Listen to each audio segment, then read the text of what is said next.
जय जय श्री राधे, जय जय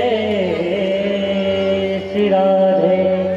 भगवान कृष्ण मथुरा के लिए गमन कर रहे हैं, गोपियां विलाप कर रही है, ग्वाले भी सब रो रहे हैं, सभी भगवान को बिरह आग में जल रहे हैं भगवान सबको। और धीरे धीरे मथुरा की ओर जब रथ बढ़ जाता है, रथ बढ़ने के बाद में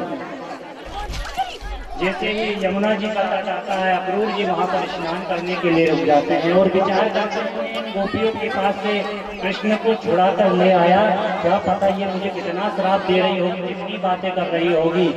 इस प्रकार से बिरह आग में जल रहे हैं और जाकर के यमुना जी की में स्नान करते हैं। अक्रूर जी जब स्नान करते हैं तो स्नान की तब तो जब डुबकी लगाते हैं तो भगवान उन्हें चतुर्भुज नारायण के रूप में दर्शन दे देते हैं। अक्रूर जी को जब दर्शन देते हैं भगवान कहते हैं कि मेरी चिंता ना करो, मेरी लीला वृंदावन में 11 वर्ष 56 दिनों तक ही की थी, अब मैं यहाँ से मथुरा की लीला करूंगा, मथुरा से मैं द्वारिका की लीला करूंगा, इसलिए तुम दुखी मत होइए, मैं तुम्हारा मेरा कंस कुछ नहीं बिगाड़ सकता। इस प्रकार से उन्हें सांत्वना देकर भगवान आगे चल रहे हैं। आगे जाकर मथुरा के द्वार पर भगवान अक्रूर जी से कह देते हैं कि अक्रूर जी आप मुझे यहीं पर छोड़ दीजिए, मैं मथुरा से बाहर ही निवास करूंगा और प्रातः काल होते ही मैं धनुष यज्ञ में प्रवेश करूंगा। अक्रूर जी ने याचना की, प्रभु आप मेरे घर चलिए।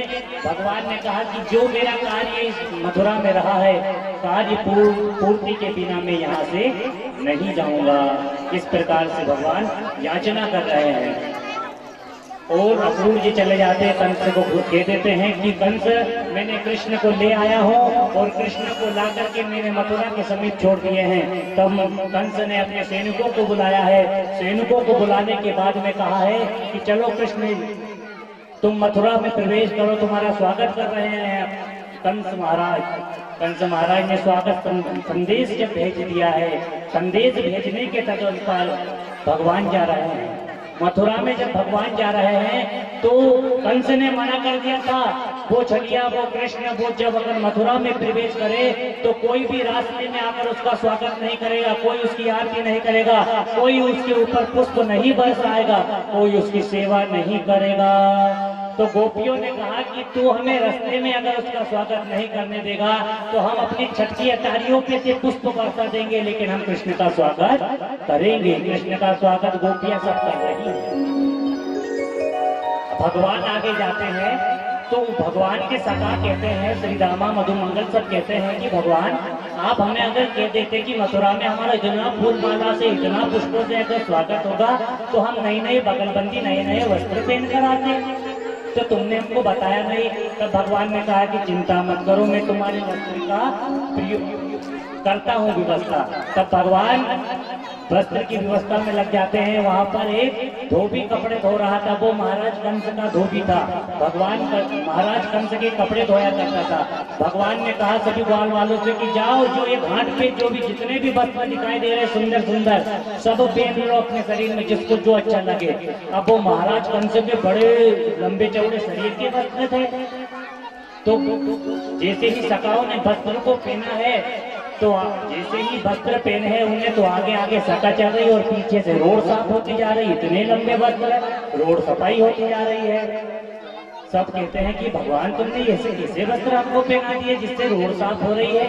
भगवान ने कहा कि इसका भी मैं करता हूँ तुम्हारी व्यवस्था। भगवान ने आकर जाकर देखा एक दर्जी मिला। भगवान ने दर्जी से कहा कि भैया मेरे सखाओं के इनके स्वरूप के अनुरूप वस्त्रों को बना दो तुम।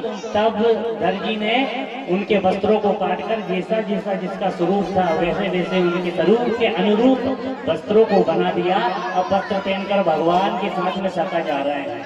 भगवान के सखा कह रहे हैं कि अगर हमको पता होता इतने सुंदर वस्त्र मिल जाएंगे तो हम वहीं से चंदन अंदन लगाकर आते ब्रजमंडल से, क्योंकि ब्रजमंडल में तो माता खूब चंदन लगता है, बड़ा बड़ा अच्छा चंदन लगाते हैं। तो तुमने हमको बताया नहीं। भगवान ने कहा कि मैं तुम्हें चंदन की भी व्यवस्था करा। भगवान ने के सखा कह रहे कि मालाओं का हमारे ब्रजमंडल में तुलसी दल की माला पहनी जाती है, कोई हमें माला नहीं पहनाएगा? यहाँ पर स्वागत में माला नहीं पहनी जाती क्या मथुरा में? तब भगवान देखते हैं, भगवान का एक भक्त था सुदामा नाम का माली था, उसने भगवान को आकर देखा, अपने घर से ही भगवान के दर्शन कर रहा है, प्रार्थना कर रहा है, निवेदन कर रहा है कि भगवान कंस ने कह दिया है कि मैं आपको रास्ते में आकर स्वागत नहीं करूं, कृपा करके आप मेरे घर में प्रवेश कर जाइए, मैं यहाँ पर आपका स्वागत कर दूंगा।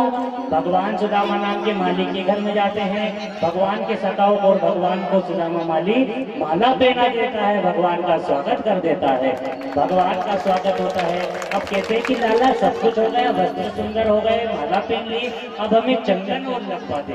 भगवान चंदन के लिए जैसे ही जाते हैं, सीधे सीधे जाते हैं, तो भगवान सामने देखते हैं कि एक बूढ़ी औरत जा रही है जो 3 जगह से, जिसकी कमर टेढ़ी है। भगवान ने देखा उसके हाथों में चंदन की कटोरी है और वहां दिव्य सुगंध आ रही है उसके हाथ की कटोरी से, मलियागिरी चंदन उसके हाथ में है। भगवान कहते हैं, ओ सुंदरी सुनती हो? उसने सोचा मैं तो इतनी सुंदर नहीं हूँ, मैं तो काली काली चमकी है, मैं तो 3 जगह से बाकी हूँ, शायद किसी और को बुला रहे होंगे भगवान। तब भगवान ने पुनः आवाज दी, अरे सुंदरी सुनते हो, हम आपसे ही कह रहे हैं। जब उसने पीछे मुड़कर देखा तो कहने लगी कि क्यों भैया, क्यों मजाक उड़ा रहे हो, मैं कहाँ से सुंदर हूँ, कहाँ से तुमको मैं सुंदर दिख गई, तुम मुझे मेरा अपमान कर रहे हो, मैं कुरूप हूँ, मेरे कुरूप को तुम सुंदर कहकर मेरा अपमान कर रहे हो। भगवान उसके पास में जाते हैं और कहते हैं कि देवी, मैं तन की सुंदरता नहीं देखता हूँ, मैं तो तेरे मन की अंदर की सुंदरता देखता हूँ कि तेरे मंदिर में कितना अच्छा वात्सल्य है कि भगवान के मस्तक पर तो चंदन लगाती है, भगवान के मस्तक के बाद में तुम भले यहाँ के राजा के मस्तक पर चंदन लगाती हो, क्योंकि उसके पास में एक बहुत अच्छी कला थी चंदन लगाने की। वह जिसका भी चेहरे के अनुरूप उसे पता रहता कि इसके चेहरे पर कैसा चंदन शोभायमान लगेगा। सुंदरी वह चंदन लगाया करती। भगवान से कहती, आप मेरा परिहास न करें। भगवान ने उससे कहा कि देवी, आप वास्तव में सुंदर हो। भगवान ने उसको उसके पास गए और अपने दाएं पैर का अंगूठा उसके पैर पर रखा और अपने हाथों से उसकी ठोड़ी को पकड़ा और 3 झटके जब मारे हैं तो वह सुंदर स्वरूप में सुंदरी बन गई। भगवान कहने लगे, देखो तुम कितनी सुंदर हो। इतना सुंदर पाते ही वो भगवान से कहने लगी, प्रभु आप मेरे घर चलिए, मैं आपका स्वागत करूंगी, आप में से विवाह कर लीजिए। याचना कर रही है, प्रेम सुंदर स्वरूप पाने के बाद भगवान से प्रेम हो गया उसे। भगवान ने कहा कि अभी हमारे पास में समय नहीं है, हम बाद में आकर तुमसे मिलेंगे। तब भगवान आगे जाते हैं, धीरे धीरे जब भगवान आगे चले जाते हैं, जाते जाते भगवान रास्ते में जब कंस के महल के द्वार पर पहुंचते हैं तो कंस ने वहां पर कुर्बानियां फिर हाथी को बांध रखा था कि जैसे ही वो कृष्ण आए, हाथी को मदरा पिलाकर महाबल से कह दिया था कि जैसे ही वो कृष्ण इस द्वार के अंदर प्रवेश करे, हाथी को तू छोड़ देना और यह हाथी को चल के उस कृष्ण को मार देगा। भगवान के ऊपर जैसे ही महाबल ने हाथी को छोड़ा है, भगवान के ऊपर जैसे ही महाबल हाथी आता है, भगवान उसके दांतों को पकड़ते हैं, दांतों को पकड़ने के बाद घुमाते हैं और घुमाकर जमीन पर जो फेंकते हैं तो उसके दांत जमीन में घुस जाते हैं, उसका गोविंदाय नमो नमः हो जाता है। तो बलिया फिर हाथी का संहार करके भगवान आगे जाते हैं। आगे अब रंगशाला बनी हुई है और रंगशाला में बड़े बड़े पहलवान योद्धा है। कंस के पास में, कंस को पता था कृष्ण आएगा तो मल युद्ध कराएंगे, तो उसने अनेक हष्ट राक्षसों को रखा था कि वो कृष्ण जैसे ही रंगभूमि में आए और तुम उसे मार देना। अब भगवान रंगभूमि में प्रवेश कर रहे हैं। वहां पर सारे लोग दूर दूर से भगवान को देखने के लिए आए थे कि कंस ने जो धनुष यज्ञ किया, इसमें हम भी चले देखने के लिए। जब वहां जाते हैं तो केशव बात कर रहे हैं, ये मैया यशोदा का लाला है, ये माखन चोरी लीला करता है, ये गोपियों के साथ में राज करता है, ये बिहारी है, ये वेणु का वादन करता है, ये गौवा चराता है, और ये तो रही वृंदावन की बात। लेकिन बहनों, अपने गांव में भी ये जैसे आया ना, एक को उसने धनवान बना दिया, एक को उसने अच्छे अच्छे घर में बैठा दिया, और एक की क्या कहे, एक जो वो कंस महाराज को जो चंदन लगाने आया करती थी ना, कुबड़ी जिसे बोलते हैं कुब्जा, उसको भी इसने सुंदर बना दिया, ऐसा चमत्कारी भी है। सब बातें कर रहे कि जागी रही भावना जैसी, प्रभु मूरत देखी किन तैसी। मैयाओं के हृदय में वात्सल्य होता है कि कभी न कभी ये कृष्ण हमारा पुत्र बने, तो उन्हें उनके पुत्र के रूप में दिखाई देता है। वहां पर जो बूढ़े बूढ़े दादा लोग बैठे हैं, उन्हें लगता है कि कृष्ण कभी हमारा सुख बनकर आए, हमारा पुत्र बनकर आए, कभी हमारा बेटा बनकर आए, तो उन्हें उनके पुत्र के रूप में दिखाई देता है। वहां पर जो बिना दांत वाली बूढ़ी अम्मा बैठी है ना, वो सोचती है कि कभी ये कृष्ण मेरा पोता बनकर आए, इसलिए उसके पोते के रूप में दिखाई दे रहे हैं भगवान। जो वहां पर ज्ञानी पुरुष साधु महात्मा बैठे हैं, वो कहते हैं ये ब्रह्म है, तो उसे ब्रह्म के रूप में, कोई कहता है ये साधारण मानव है, तो वो साधारण मानव के रूप में सबको दिखाई दे रहे हैं। अब भगवान जैसे ही रंगशाला में जाते हैं, वो रंगशाला में मुष्टि को चांडूर नाम के 2 राक्षसों को कंस भेज देता है कि जाओ और जाकर कृष्ण और बलराम को मार दो। जैसे ही मुष्टि और चांडूर आता है भगवान से युद्ध करने के लिए, भगवान कहते भैया तुम इतने इतने बड़े हष्ट पुष्ट राक्षस हो और हम छोटे छोटे से बालक हैं, अपने शरीर के हिसाब से आप लड़ाई करो, हम आपसे नहीं लड़ सकते। तब वो कहने लगे कि हम सब जानते हैं, तुमने पूतना जैसी राक्षसी को मारा, तृणावर्त, धेनुकासुर, अरिष्टासुर, अनेक राक्षस जो हम यहाँ से पहुंचाते रहे, तुमने सबको मारा, तुम बहुत बलवान हो। भगवान ने कहा कि हमारी चर्चा सुन ली तुमने, कि हाँ सुनी है तुम्हारी चर्चा हमने।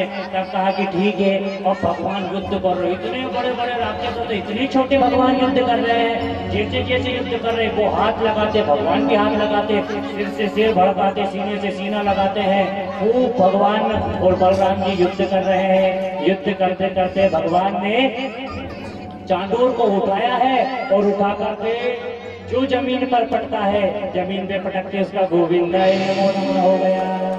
बलराम जी ने इधर मुष्टिक के ऊपर घुमाया है एक अपना हाथ, और मुष्टिका का प्रहार जो किया है, एक ही में उसका गोविंदाय नमो नमः हो गया है। इस प्रकार अनेक दैत्यों से युद्ध करते हुए भगवान 50 शक्ति सिंहासन के ऊपर महाराज कंस बैठे हुए हैं। देखते ही देखते भगवान जैसे ही रंगशाला में आए थे, जब कंस ने देखा कि भगवान है, तो उसे भगवान नहीं, उसे साक्षात यमराज के रूप में, क्योंकि उसके अंदर भय था ये मेरी मृत्यु है, ये मुझे मारने के लिए आ रहा है। तो जैसे ही भगवान 50 शक्ति सिंहासन पर चढ़ जाते हैं, और चढ़ने के बाद में मामा जी के बाल पकड़ लेते हैं, और मामा जी के जब बाल पकड़ते हैं, मामा जी कहते हैं अरे छोड़ काना, अरे छोड़, चिल्ला के चीखते हैं, अरे छोड़ दे काना, अरे छोड़ दे काना। भगवान कहते हैं कि आज तुम्हारे बाल जब पकड़े मैंने तो दर्द हुआ? कहने लगे कि हाँ दर्द खूब हो रहा है, छोड़ कर नहीं, छोड़। भगवान कहने लगे कि उस दिन मेरी माँ को तुम विवाह के दिन तुम विदाई करने जा रहे थे, और जैसे कि आकाशवाणी हुई कि देवकी का अष्टम गर्भ तेरा काल होगा, उसी समय तुमने मेरी माँ के केस पकड़ करके रथ से नीचे उतार दिया था। तो मैंने तुम्हारे बाल इसलिए पकड़े कि तुम्हें भी तो पता चले कि बाल खींचने से दर्द होता है। तुमने मेरी माँ के केस खींचे थे इसलिए। और झूमा झटकी होने लगी, कम से कहना छोड़ मुझे, छोड़ तो मार देगा। और जैसे ही झूमा झटकी होने लगी, 50 शक्ति सिंहासन ऊपर से ही महाराज कंस गिरते हैं, और महाराज कंस जैसे ही गिरते उनकी छाती पे भगवान कृष्ण कूद जाते हैं, और कंस का गोविंदाय नमो नमः हो जाता है। मुझे कंस मर्दन भगवान की। जैसे ही कंस मरा तो थोड़ी देर तो सब शांत वातावरण हो गया, पता ही नहीं चल रहा कि मरा कौन है, कृष्ण मरा है कि कंस मरा है, दोनों पड़े रहे। थोड़ी देर बाद भगवान कृष्ण उठे, तब सब जय जयकार करने लगे, कृष्ण भगवान की जय जयकार होने लगी, और कंस वहीं पर मर गया। कंस की पत्नी अस्थि और प्राप्ति वहां पर आई और रोने लगी। भगवान भी बहाना करके रोने लगे, मेरे कितने अच्छे मामा जी मर गए, मेरे कितने अच्छे मामा जी मर गए। मामिया कह रही तुम्हारी वजह से तो मरे हैंगे, तुमने तो मारा है 50 शक्ति सिंहासन को, ऊपर से तुम इनकी छाती पे कूद गए और इनके प्राण निकल गए। तब भगवान कहते हैं कि मामियों ये तो अच्छा रहा है कि इनके नीचे हम नहीं आए, ये तो इनका तो शरीर भी है, हमारी तो धूल हो जाती, इतना बड़ा शरीर अगर हमारे ऊपर गिरता तो। इस प्रकार से बातें कर रहे हैं। भगवान जाते हैं उग्रसेन जी को कारागृह से छुड़ाते हैं, और अपने माता पिता को प्रणाम करके उन्हें अक्रूर जी आते हैं। अक्रूर जी कहते हैं प्रभु मेरे घर चलिए। भगवान घर पे नहीं जाते, अपने माता पिता को अभिषेक के साथ में अक्रूर उग्रसेन जी को मथुरा का राजा बनाकर भगवान कुछ पल रुके, और रुकने के बाद में भगवान उज्जैन चले गए विद्यार्जन के लिए। वसुदेव जी ने उन्हें सांदीपनि आश्रम में छोड़ दिया, गुरुकुल में छोड़ दिया।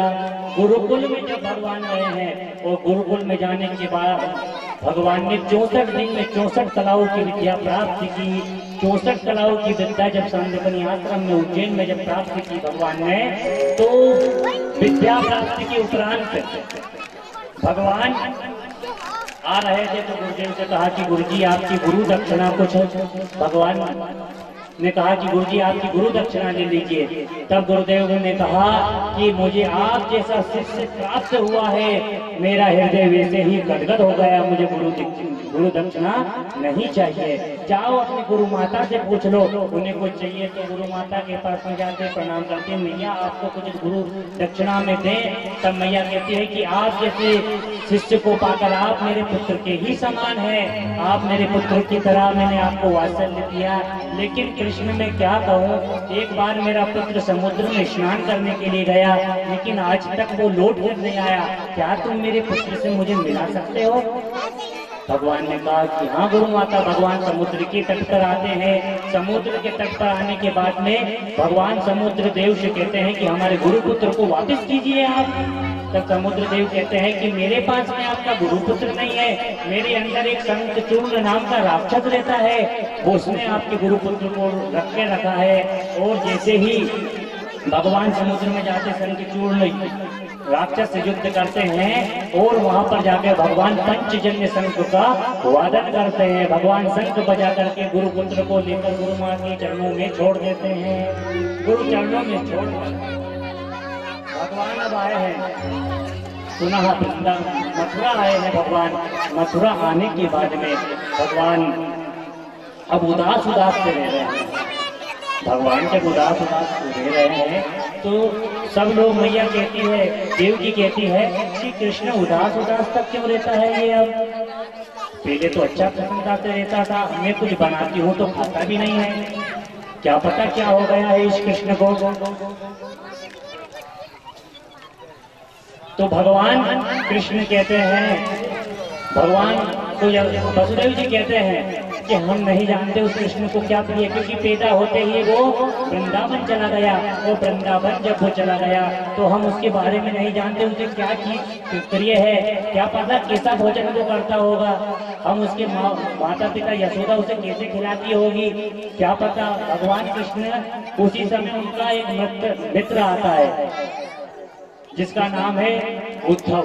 उद्धव जी वहां पर आते हैं और उद्धव जी से भगवान कहते हैं, वसुदेव जी कहते हैं कि जाओ जाकर तुम कृष्ण से पूछो, तुम उसके मित्र की भांति दोनों मित्र हो आप कृष्ण से पूछो वो जब से ये वृंदावन छोड़कर मथुरा आया है तो ये उदास क्यों रहता है, निरंतर रोता रहता है और ये अटारी पर चढ़ जाता है और वृंदावन की ओर देखता रहता है, रोता रहता है।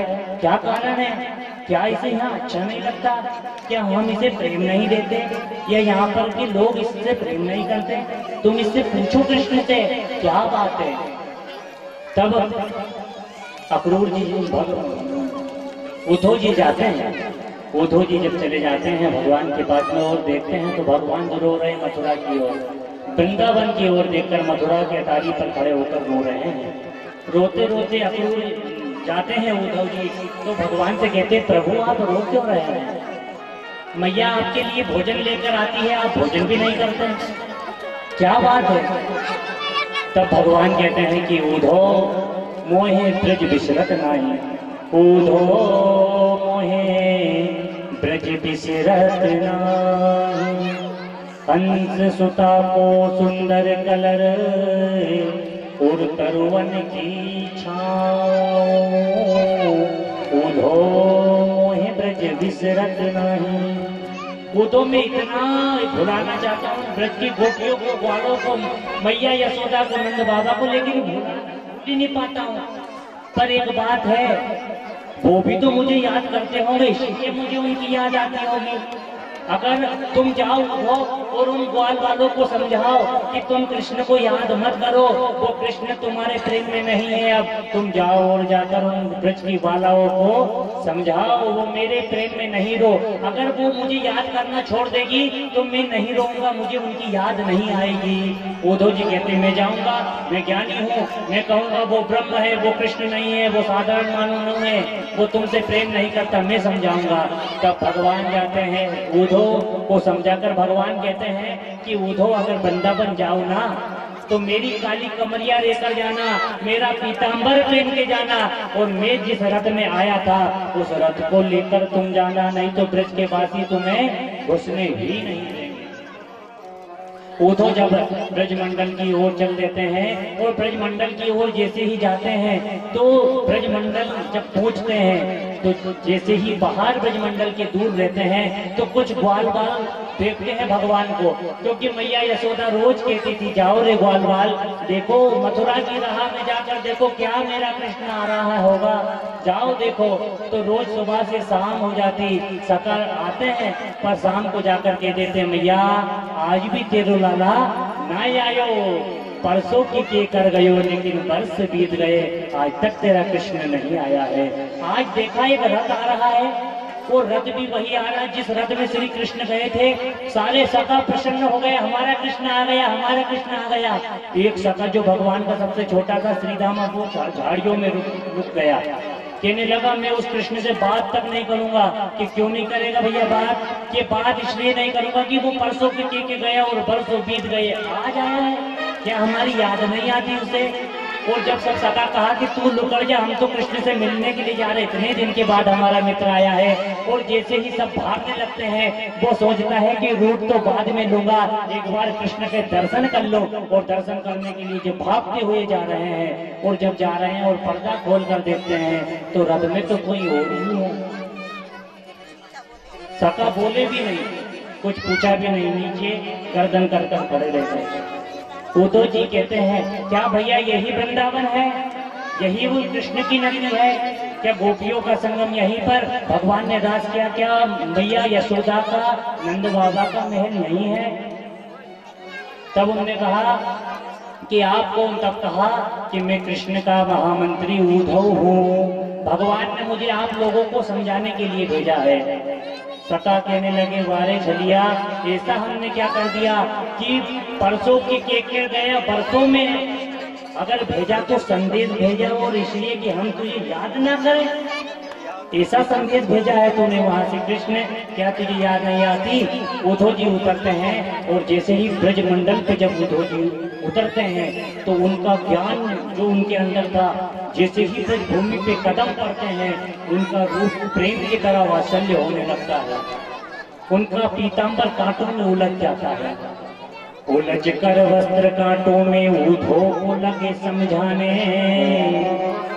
तुम्हारा ज्ञान पर्दा फाड़ देंगे वो प्रेम के दीवाने। उलझ कर वस्त्र कांटों में, वस्त्र उलझ गया उद्धव का, मानो कांटे संदेश दे रहे हैं कि कृष्ण उन गोपियों के पास में मत जाना, क्योंकि वो परब्रह्म परमात्मा उनके बंधन में हो गया है। तेरा ज्ञान वहां पर डुमडुबी बन जाएगा, तेरा कुछ काम का ज्ञान नहीं रहेगा। जैसे ही उद्धव जी आगे बढ़ते हैं, उलझ कर वस्त्र में कांटो उद्धव को लगे समझाने, तुम्हारा ज्ञान पर्दा फाड़ देंगे वो प्रेम के दीवाने। लहर यमुना की शब्द हरि हरि का सुनाती है, खबर गुंजार से भी कृष्ण की आवाज। मानो चारों ओर एक ऐसा धुनीमान ब्रह्मांड हो गया, कृष्ण कहाँ, कृष्ण कहाँ, कृष्ण कहाँ, ऐसा शांत वातावरण है। तब उद्धव ने पूछा कि ये नदी कौन सी है? तब सब सखाओं ने कहा कि ये कोई नदी नहीं रे उद्धव, ये तो कृष्ण के विरह में जो गैया रो रही, बछड़े रो रहे हैं, मैया यशोदा नंद बाबा और गोपिया निरंतर दिन और रात रो रहे हैं, उनकी आंखों से ये असवन नदियां है, ये कोई नदी नहीं है। उद्धव का ज्ञान क्या पता कहाँ चला गया, इतना प्रेम उस कृष्ण से, उसके विरह में ये गोपियां रोती है। भगवान जाते हैं भगवान के महल में चले जाते हैं मैया यशोदा के पास में। उद्धव जी जब मैया के पास में जाते हैं तो सखाओं ने कह दिया कि वो मैया को सुनाई कम देता है। जब से कृष्ण चला गया तब से बाउरी सी हो गई है, नहाती भी नहीं है, भोजन भी नहीं करती है, उसका शरीर भी दुबला पतला हो गया है। जाओ और अगर कुछ कहो कृष्ण का संदेश उससे तो ऊंची आवाज में बोलना कि वो सुन सके तुम्हारी बात। नंद भवन में उद्धव जी आते हैं। उद्धव जी जब नंद भवन में आ जाते हैं और नंद भवन में जब आते हैं तो आवाज लगाते हैं, ओ मैया यशोदा। मैया कहती है धीरे बोल धीरे, मेरा लाला अभी पलनी में सोया है, वो उठ जाएगा और अगर वो उठ जाएगा तो माखन मांगेगा, उन गोपियों के घर जाकर माखन चोरी करेगा, वो शिकायत करने के लिए मेरे पास आएगी और मेरे पास जब वो शिकायत लेके आएगी तो मैं उसे दंड दूंगी और मैं दंड दूंगी तो वो रोएगा और मेरा कृष्ण को मेरे रोता हुआ नहीं देख सकती। उद्धव जी कहते हैं कहाँ है तेरा कृष्ण मैया, मैं देखना चाहता हूँ तेरे कृष्ण को। जब मैया जाती है और पलने में देखते हैं उद्धव जी तो पलना खाली है, मैया वहीं पर बैठ कर रो रहे। वो कृष्ण तो हमें छोड़कर चला गया। छोड़कर जब कृष्ण हमें चला गया, मैया यशोदा से कहते हैं कि वो कृष्ण तुम्हें याद करता है मैया, तुम्हारी बहुत बातें करता है कि मैया यशोदा जैसा प्रेम मुझे इसमें निरंतर रोते ही रहते हैं। मथुरा के अत्यधिक पर वहाँ पर मैया देवतियों ने माखन देती नहीं खाते, भोजन देती नहीं खाते, अपना कोई के साथ में नहीं घूमने जाते हैं न कुछ करते, अपने कमरे में ही बंद रहते हैं। ऐसा प्रेम वो तुम लोगों से करते हैं। और मैंने सुना कि वो गोपियां तो उनके प्रेम में मैं बावरी हो गई, मैया मैं उनसे मिलना चाहता हूँ। मैया ने कहा कि कृष्ण स्वस्थ तो हो, वहाँ पर अच्छा तो है, क्योंकि मैया यशोदा ने अपने बारे में कुछ नहीं कहा कि मैं अच्छी हूँ या कैसी हूँ। जो कुछ भी पूछा कृष्ण के लिए पूछा और जो कुछ भी कहा कृष्ण के लिए ही कहा। अपने लिए मैया के पास बोल ही नहीं है। कहती है मेरा कृष्ण अच्छा तो है, वो खाता तो है, सही से रहता तो है। कृष्ण से इतना प्रेम अपने शरीर की अपने देही की सुध नहीं है मैया यशोदा को, और कृष्ण के बारे में ही पूछती है। और उद्धव जब चले जाते हैं उन गोपियों के पास में देखते हैं तो सारी गोपियां बैठी हुई है और सब गोपियां अपने अपने स्वप्न की बातें बता रही है कि सखी आज तो मेरे स्वप्न में वो कन्हैया वो छलिया आया, और जब वो कृष्ण आया तो मैं सो रही थी, उसी समय मेरी चोटी मेरे पति की चोटी से बांधकर और वो थक गया। इसी लीला कर रही मेरे स्वप्न में आकर, और जब मैंने आंख खोलकर देखा तो कुछ नहीं। वो कृष्ण आया, मेरे यहाँ पर माखन चुराया और माखन चुरा कर भाग गया। मैंने आंख खोलकर देखी तो कुछ नहीं। सब अपने अपने सपने की बातें बता रही। उद्धव जी दूर होकर सुन रहे हैं। इन गोपियों का कैसा प्रेम है, मैं तो छोड़कर वहाँ मथुरा आया, भूख नहीं है, यहाँ कैसे आ सकता है, बातें कैसी कर रही है ये। तब सब सखियों ने पूछा कि क्या राधा तुम्हें कृष्ण की याद नहीं आती। मैया कहती है, श्री राधिका रानी कहती है कि देवियों आप तो धन्य है, आप तो धन्य है, आपको कृष्ण की याद आती है, लेकिन मैं ऐसी बावरी हूँ, आप कृष्ण की याद में सो भी जाती हो और आप जब सोती हो तो तुम्हें स्वप्न आता है, और स्वप्न जब आता है तो स्वप्न में कृष्ण आता है। मैं तो ऐसी अभागन हूँ कि जब से कृष्ण गया है मैं तो सोई तक नहीं हूँ। कितने वर्ष बीत गए। माता राधिका रानी जब से कृष्ण गए, जब से उनकी आंख की पलक नहीं झपकी, कृष्ण की याद में ही रोती रहती है। जब वो दो गोपियों के पास में आते हैं और समझाते हैं कि वो परम ब्रह्म है, उसका ध्यान मत करो तुम, वो कन्हैया तुम्हारा प्रेमी नहीं है, वो साक्षात ब्रह्म है, इस प्रकार की बातें कर रही हैं। तब गोपियां उस उद्धव को समझाते हैं। क्या कहती है मैया? सब समझाते हैं उद्धव को कि उद्धव तुम्हें क्या पता कृष्ण हमसे कितना प्रेम करता है, उसने हमारे साथ में कितनी बार माखन खाया है, हमने उसको कई बार मारा है, कई बार उसने, अगर तुम कहते हो वो ब्रह्म है, बिन पग चले न सुने बिन हुकाना, कर विधि कर्म करे विधि नाना। ब्रह्म का स्वरूप कोई स्वरूप नहीं होता है, वो एक अंश के रूप में होता है। अगर वो ब्रह्म था कृष्ण तो हमारे साथ में लीला कैसे की? वो ब्रह्म नहीं, वो कृष्ण ही है। खूब समझाते हैं, लेकिन उद्धव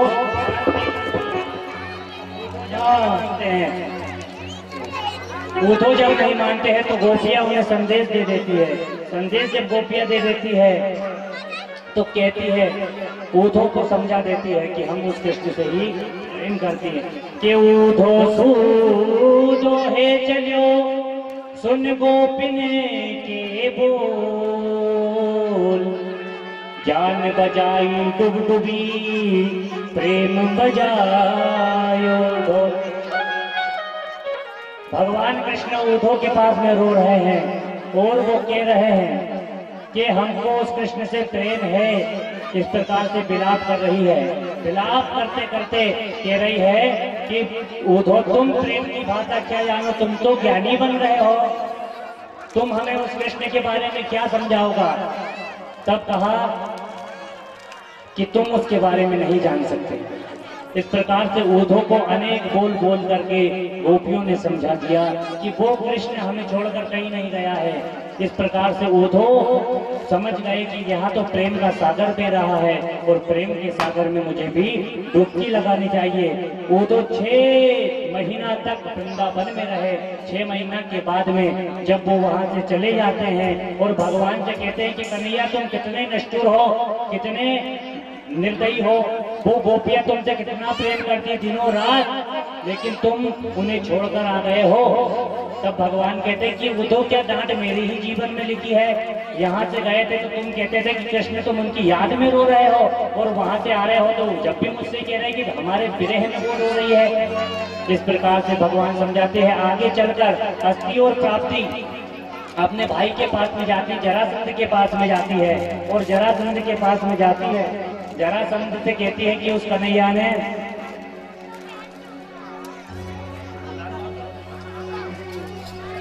भैया हमारे विश्व हिंदू परिषद बजरंग दल इकाई से पधारे हुए हमारे मित्रगण ग्राम जोगपुर ग्राम कांची में आपका स्वागत है। तो बजरंग दल की इकाई का सभी धर्म प्रेम बंधु स्वागत करें और आप लोग आइए और महाराज श्री का स्वागत करिएगा। भगवान अब मथुरा मेरे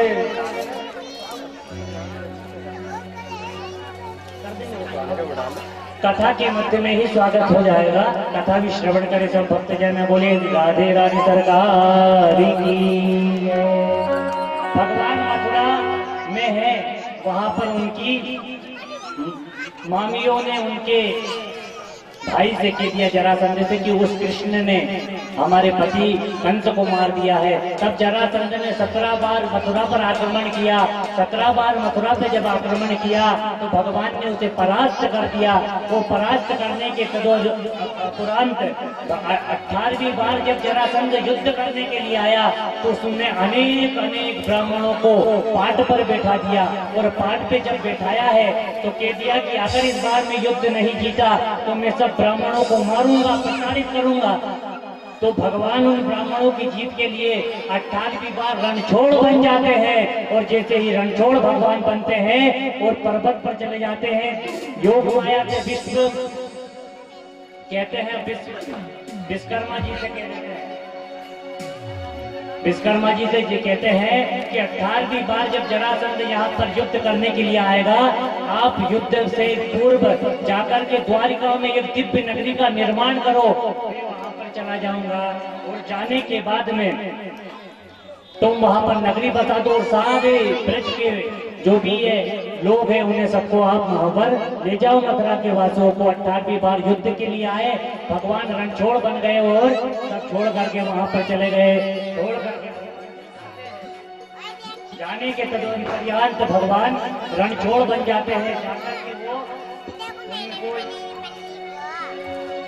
रणछोड़ भगवान का जाकर के जरासंध पर्वत के आसपास आग लगा देता है और वहां से चला आता है। और जब जरासंध वहां से चला आता है, भगवान और बलराम जी को लेकर के मथुरा द्वारिका चले जाते हैं। और द्वारिका में जाते हैं, जैसे ही रात्रि में निर्माण किया था सभी लोग ढूंढने लगे, ये द्वार कहाँ, द्वार कहाँ, द्वार कहाँ। इस प्रकार से सभी लोग ढूंढने लगे, इसलिए इस नगरी का नाम द्वारिका पड़ गया। बोले द्वारकाधीश भगवान की। भगवान द्वारिका में जाते हैं, और द्वारिका में जब भगवान चले जाते हैं तब लोग प्रसन्नता के साथ में वहां रहने लगते हैं। प्रसन्नता के साथ में जब रह रहे हैं उसी द्वारिका में जाकर बलराम जी का विवाह रेवती के साथ में होता है।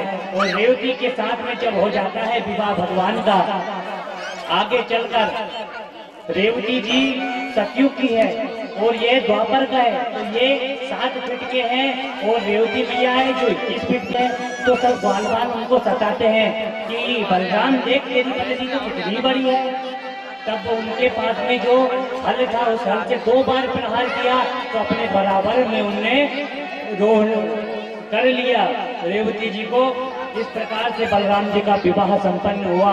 आगे चलकर विदर्भ नंदिनी रुक्मणी जी का विवाह उसके भाई ने जरासंध के साथ में तय कर दिया था, लेकिन मैया तो कृष्ण को चाहती थी, कृष्ण से प्रेम करती है। कृष्ण के लिए उन्होंने एक पाती लिखी। पाती लिखने के बाद में उसने लिख दिया कि भगवान अब मेरा भाई मेरा विवाह जरासंध से करना चाहता है, लेकिन मैं आपसे प्रेम करती हूँ, मैं आपसे विवाह करना चाहती हूँ। ब्राह्मण देव को निमंत्रण देकर भेज दिया। ब्राह्मण देव गए हैं निमंत्रण लेकर और भगवान के पास में पहुँच गए और पहुँचने के बाद में निमंत्रण सुनाया कि कल प्रातः काल रोहिणी माँ मंदिर के बाहर जहाँ पे कात्यायनी मैया गौरी मैया की पूजन करने के लिए आएगी, प्रभु आप वहाँ पर आना और वहाँ पर मुझे आपके साथ में ले चलना। इस प्रकार से भगवान को पाती लिखती है। प्रातः काल हुआ, भगवान ने अपना रथ तैयार किया, पंडित जी को बिठाए। पंडित जी को बिठाने के लिए भगवान जाते हैं और इधर मैया रुक्मिणी उनकी राह देखती है, राह देख रही है कि मेरा प्रीतम मेरा कृष्ण वो आता होगा। किस प्रकार से श्रृंगार कर रही है, श्रृंगार में ही कह रही है, अपनी सखियों से कह रही है कि आओ मेरी सखियों मुझे मेहंदी लगा दो, आओ मेरी सखियों मुझे मेहंदी लगा दो, मेहंदी लगा दो मुझे ऐसी सजा दो, मुझे श्याम सुंदर की दुल्हन, मुझे श्याम सुंदर की दुल्हन, मुझे श्याम सुंदर की दुल्हन बना दो, मुझे श्याम सुंदर की दुल्हन बना दो।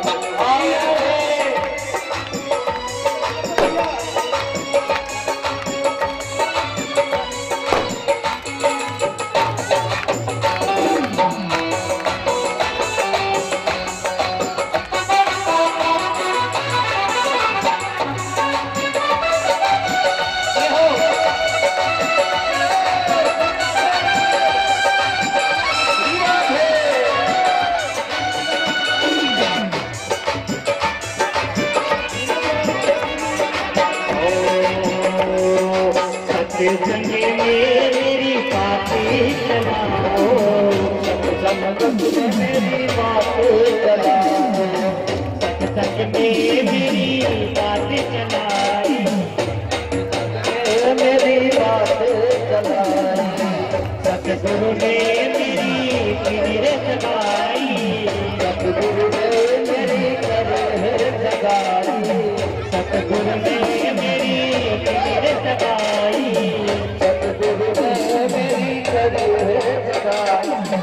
उनको बुला के हमें लेवा तो करा दो, उनको बुला के हाथ लेवा करा दो, उनको बुला के हमें लेवा करा दो, उनको बुला के हाथ लेवा करा दो, मुझे श्याम सुंदर की दुल्हन बना दो, मुझे श्याम सुंदर की दुल्हन बना दो, मेरी सखियों मुझे मेहंदी लगा दो, मेरी सखियों मुझे मेहंदी लगा दो, मेहंदी लगा दो मुझे ऐसी सजा दो, मेहंदी लगा दो मुझे ऐसी सजा दो, मुझे श्याम सुंदर की दुल्हन बना दो।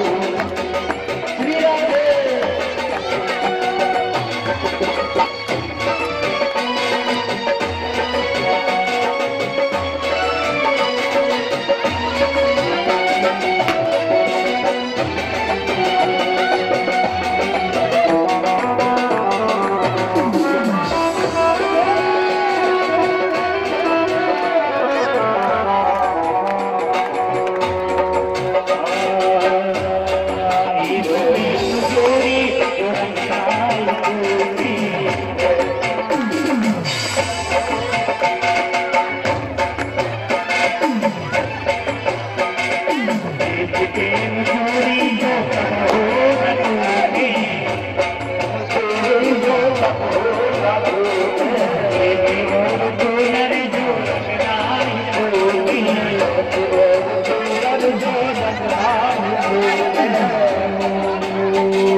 से मांगे बजा दो, मेरी मांगे बजा दो, मेरी बेटियों से मांगे बजा दो,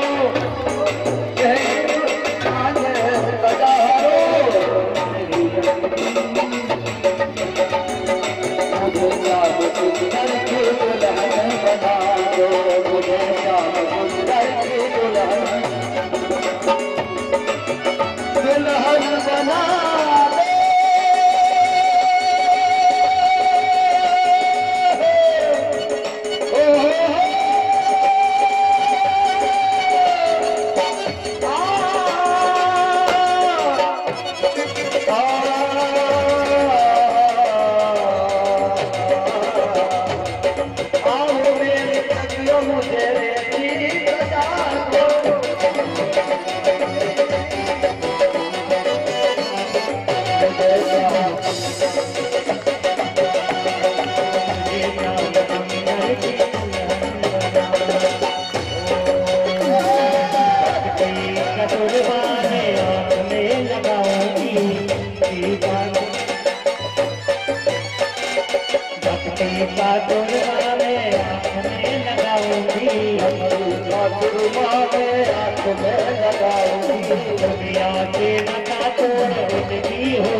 सतगुरु को बुला के फिरे तो करवा दो, बुला के फिरे तो करवा दो, सतगुरु को बुला के फिरे तो करवा दो, सतगुरु को बुला के फिरे तो करवा दो, मुझे श्याम सुंदर की दुल्हन बना दो, मुझे श्याम सुंदर की दुल्हन बना दो, मुझे श्याम सुंदर की दुल्हन बना दो।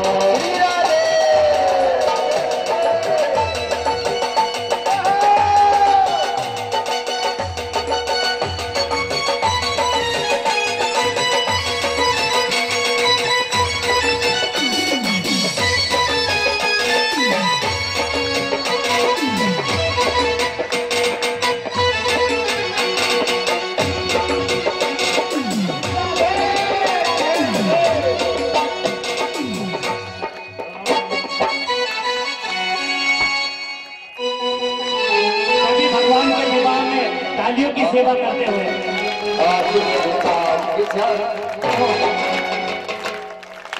तो दूल्हा बने नंदलाल का जवाब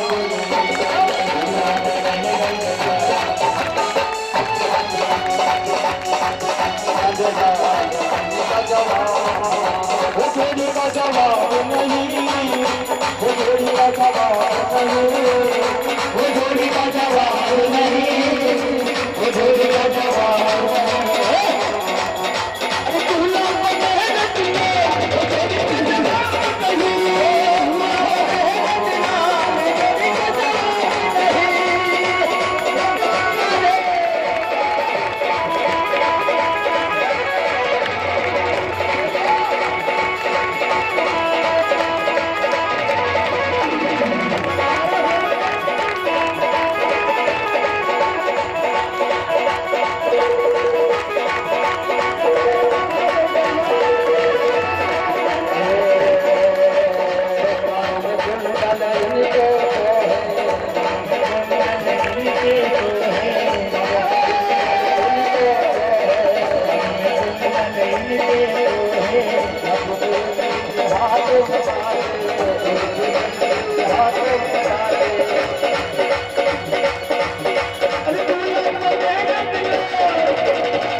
सभी अपने अपने स्थान पर खड़े हो जाइए। भगवान के विवाह बनाकर आरती की सेवा करेंगे। मस्ती के साथ में भगवान की तालियों की सेवा करते हुए, नृत्य करते हुए।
है।